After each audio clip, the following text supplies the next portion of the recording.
మన ఆయనతో పాటు మన నడ్డా గారితో పాటు చర్చి సిజేపీ తరఫున మాట్లాడాడు సిజేపీ రిప్రజెంటేటివ్ సౌరవ్ దాసు.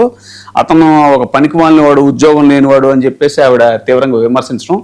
అంతేగా సార్, అసలు చాలా మంది నిరసనకారుల మీద ఇప్పుడు బజరంగ దళ్ళు అలాగే బీజేపీకి అంటే ఉద్యమం సద్దుమణిగిన తర్వాత ఇప్పుడు వ్యూహాత్మకంగా దాడులు ఎదురుదాడి మొదలైంది. ముఖ్యంగా కంగనా రనౌత్కు సంబంధించింది అయితే ఈయన కాంగ్రెస్ ఎంపీ ఇమ్రాన్ ప్రతాప్ ఏమన్నాడంటే, అసలు కంగనాకి సొంత పార్టీలోనే పెద్దగా ఎవరు పట్టించుకున్నారు, అంతే కదా, ఆ పార్టీలోనే ఆవిడని వ్యతిరేకించేటువంటి వాళ్ళు కూడా ఉన్నారు. కాకపోతే ఇక్కడ ఆశ్చర్యం ఏంటి, ఇటీవల రాజకీయాలు ఎలా ఉన్నాయంటే ఒక్కొక్క ఇష్యూకి ఒకళ్ళని భలే గమ్మత్తుగా తెస్తారండి తెర మీదకి తీసుకొచ్చి వాళ్ళని వదులుతారు. ఇది నువ్వే మాట్లాడాలి అని చెప్పని. మనకి ఆంధ్రప్రదేశ్ రాజకీయాల్లో ఏదన్నా ఒక ఇష్యూ జరిగితే పాపం ఆయనకి ఏ రకమైనటువంటి పదవి ఇవ్వరు, కానీ ఒక టీడీపీలో అంతకుముందు పోలీసు అధికారిగా చేసి అనేక సేవలు అందించి వరలరామయ్య గారు ఉంటారు. తిట్టాలన్నప్పుడు ఏంటంటే టక్మని ఒక పర్టికులర్ కమ్యూనిటీని తిట్టాలంటే ఆయన తెర మీద తెస్తారు. అట్లా ఇప్పుడు ఇలా దేశవ్యాప్తంగా కూడా ఈ కంగనా రనౌత్ లాంటి వాళ్ళు వీళ్ళని ఎవరు పార్టీ పట్టించుకోవద్దు సీరియస్గా. ఇప్పుడు వీళ్ళు గబాలను తెర మీదకి వచ్చి నువ్వు మాట్లాడని అసైన్ చేసినట్టుగా అనిపిస్తూ ఉంది చూస్తూ ఉంటే కొన్ని ఇష్యూస్.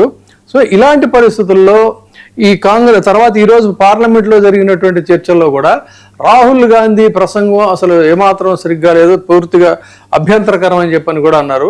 సో మీరేమంటారు తులసిరెడ్డి గారు వీటన్నిటి మీద? ఓకే, ఒకటి కంగనా రనౌత్ కానీ మిగతా వాళ్ళకి కానీ ఇది నెత్తిన దుమ్ము పోసుకోవడమే.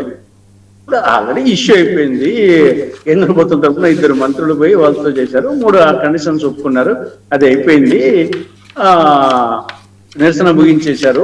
ప్రధానమంత్రి ధర్మేంద్ర ప్రధాన్ రాజీనామా చేయడం జరిగింది. మిగతా 2 డిమాండ్స్ వచ్చేసి చనిపోయిన కుటుంబాలకు 1 కోటి రూపాయలు ఇవ్వడము, తర్వాత విద్యార్థులను కేసులు ఎత్తడము, అది చేసేది సరిపోతుంది.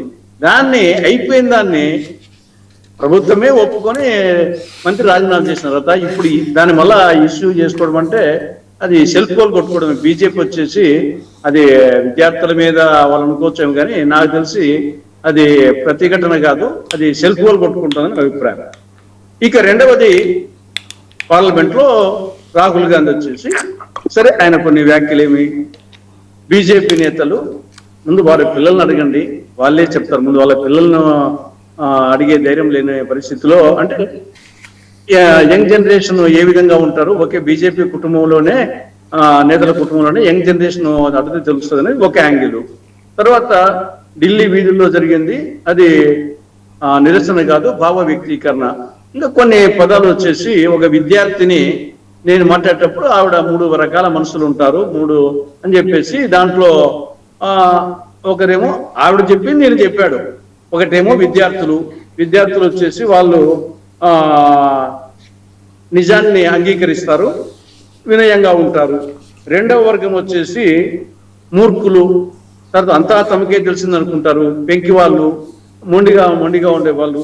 దాని ఇంగ్లీష్ లో వచ్చేసి మనం తెలుగులో మూర్ఖులు, పెంకితనము, పెంకిగా ఉండేవాళ్ళు, మొండిగా ఉండేవాళ్ళు అని మనం తెలుగులో అన్నట్టుగా దానికి ఇంగ్లీష్ లో వచ్చేసి దానికి పదాలు ఇడియట్ అని కానీ, ఫూల్ అని కానీ, స్టూపిడ్ అని కానీ, ఆ పదాలకు యాక్చువల్ పదాలు అవి.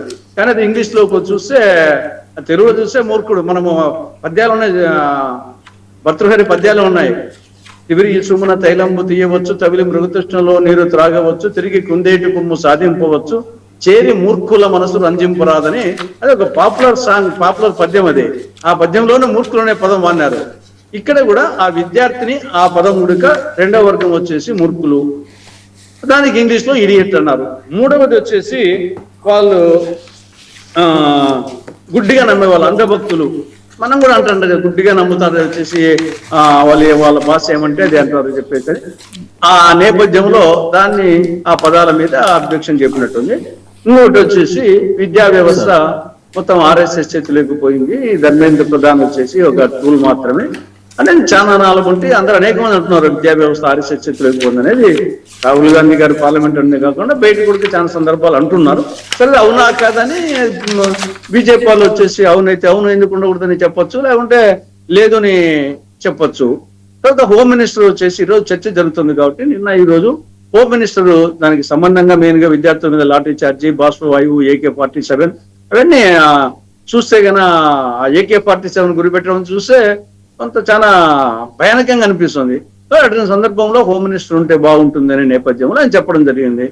దాన్ని వీళ్ళు వచ్చేసి ఇంకా RSS దాని మీద, హోమ్ మినిస్టర్ దాని మీద వీళ్ళు బీజేపీ వాళ్ళు వచ్చేసి రాహుల్ గాంధీ గారిని మాట్లాడకుండా చేయడం జరిగింది. ఇది ఓవరాల్ గా జరిగింది ఈరోజు. ప్రభాకర్ గారు సార్, అదే ఆవిడ ఏమంటుందంటే గట్టర్ జనరేషన్, ఈ ఉద్యమకారులు, జంజీ నిరసనకారులు గట్టర్ జనరేషన్,